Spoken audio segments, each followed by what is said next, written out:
The Golden Compass, also known as The Northern Light, book written by Philip Pullman and part of the set His Dark Materials. Philip Pullman, an English writer born on 19th of October of 1946. He's, he's known best for the work His Dark Materials, that is a trilogy consisting of The Golden Compass, also known as The Northern Lights, The Subtle Knife, and The Amber Spyglass. Pullman has publicly said that he is an atheist. This has been reflected on his books, and got some of his books, like The Golden Compass, banned from some libraries.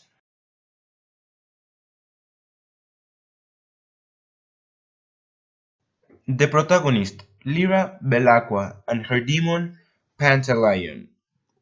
They live at Oxford University's Jordan College, among scholars and other people. Lyra is an orphan whose parents were killed when she was very young. Her uncle, Lord Arciel, is her guardian.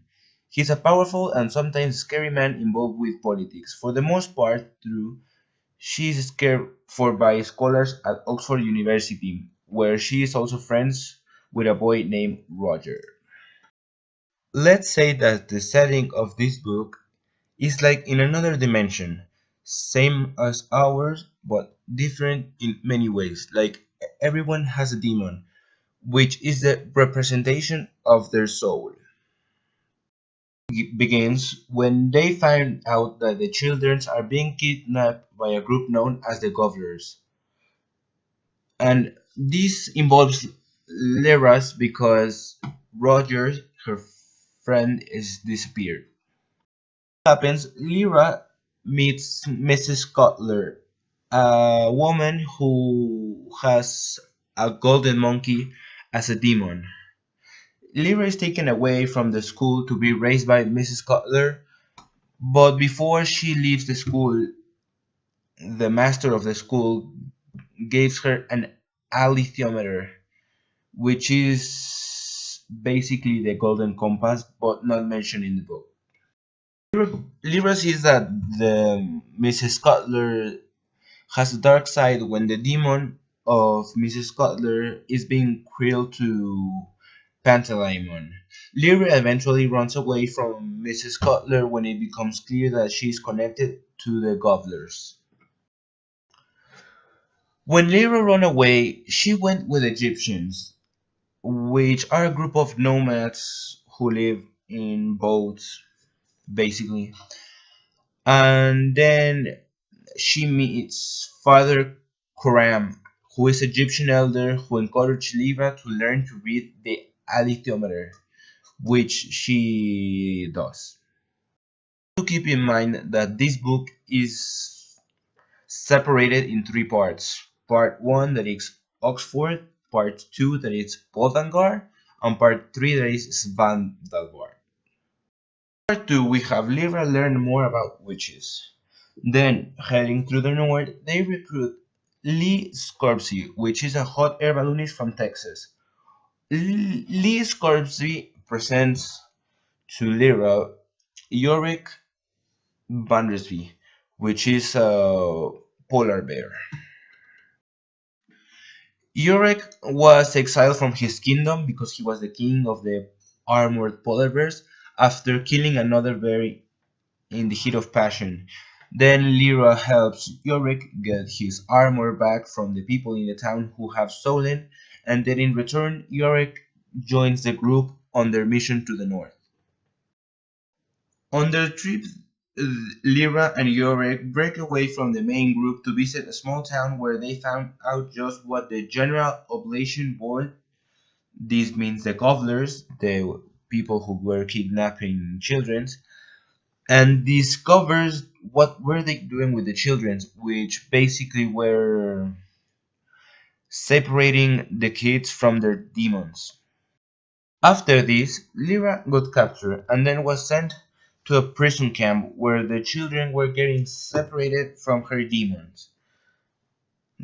Then she sees her friend Roger and also Billy Costa, who was one of the Egyptian child of Ma Costa. They make a plan to escape in a fire drill, but they run into Witch Queen Serafina Pecala's demon, so they got trapped again.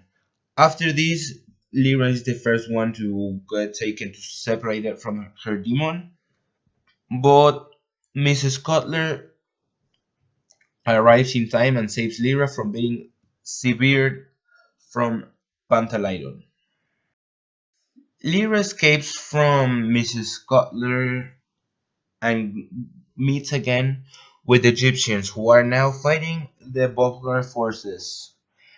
Lyra, Roger, Yorick take off in Lee Sotheby's hot air balloon, and along with Serafina Pecalas head to Svalbard, the land of the bears, where Lord Arciel is imprisoned.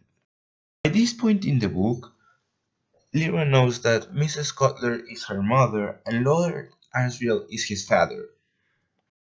In part 3, they go to Svalbard, which is the kingdom of the polar bears. Then Yorick fights the king bear, which his name is Joffre Rankingson, to get his title back for king. And then Lyra plays like he's the demon of Joffre Rankingson because he desperately wanted a demon because he wanted to be more like humans. So that's why he get him to fight, and then Yorick wins. After this, Yorick stays in his kingdom, and Lyra goes with his father, with Roger, and goes to his laboratory. When her father saw Roger, he got very excited because he finished by sacrificing him with his demon to get dust. The dust is like the most important material of this world to travel other dimensions. And then Mrs. Cutler tries to stop Lord Asir from crossing into other worlds, but he goes across the other worlds anyway. And then this man wants to conquer most of the worlds. He finished realizing that dust might be something very good, and by the end of the book, Mrs. Cutler and Lyra follow Lord Asir through the dimension, and that's where the second book continues.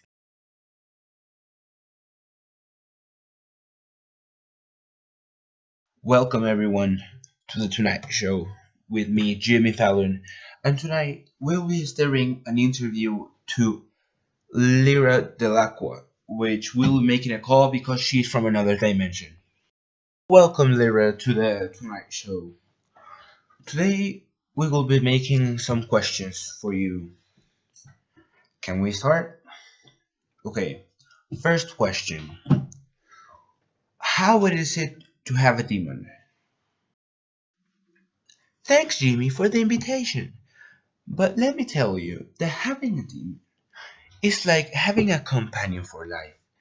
It's the one that will help you in and every time.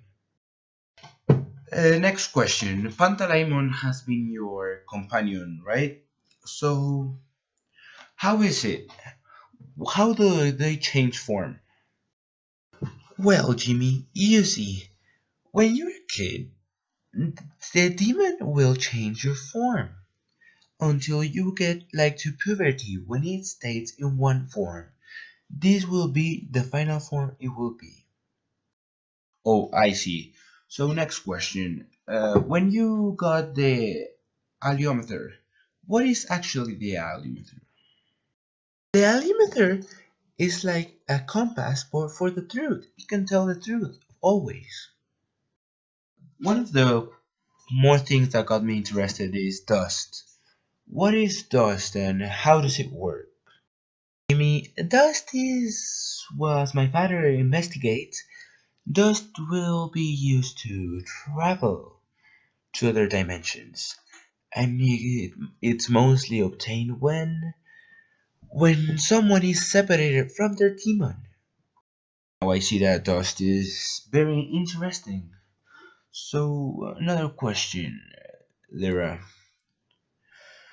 I'm sorry for Roger's death, but do you think you could have saved him? Like, you could have taken him with your dad, or not?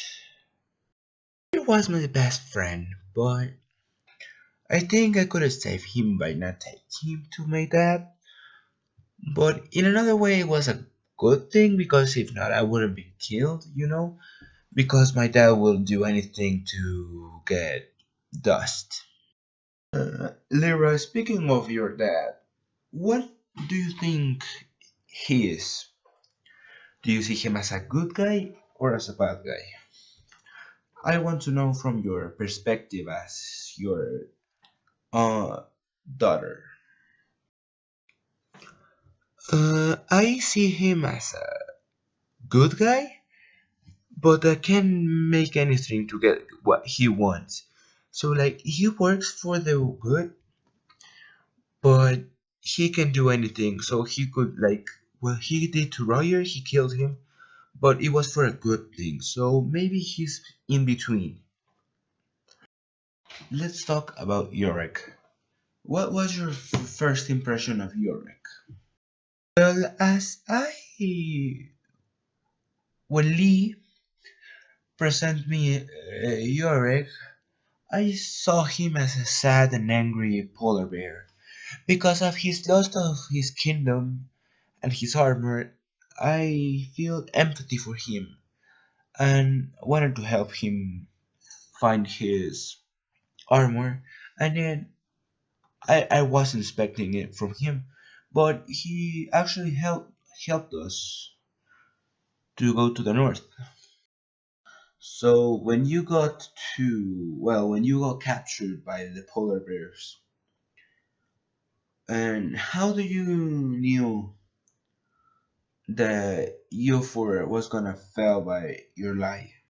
Well, you see, I wasn't actually sure about telling him what I was, but as I saw his need to be like a human, I said, well, let's be a demon.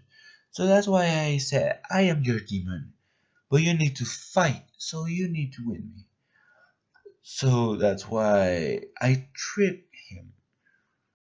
And what is it with the General Oblation Board, the Gobblers? Uh, What do they have with kidnapping kids? Well, Jimmy, see, the Gobblers didn't want actually anything from the kids. The only thing that they wanted was the dust that they got from separating the demon from them so they would die.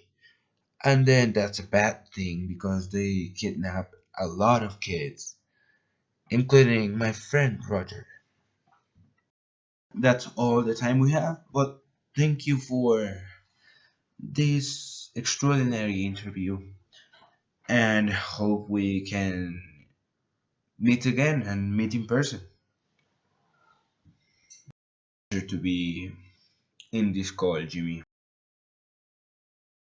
We're done, people. We will see you in the next Tonight show.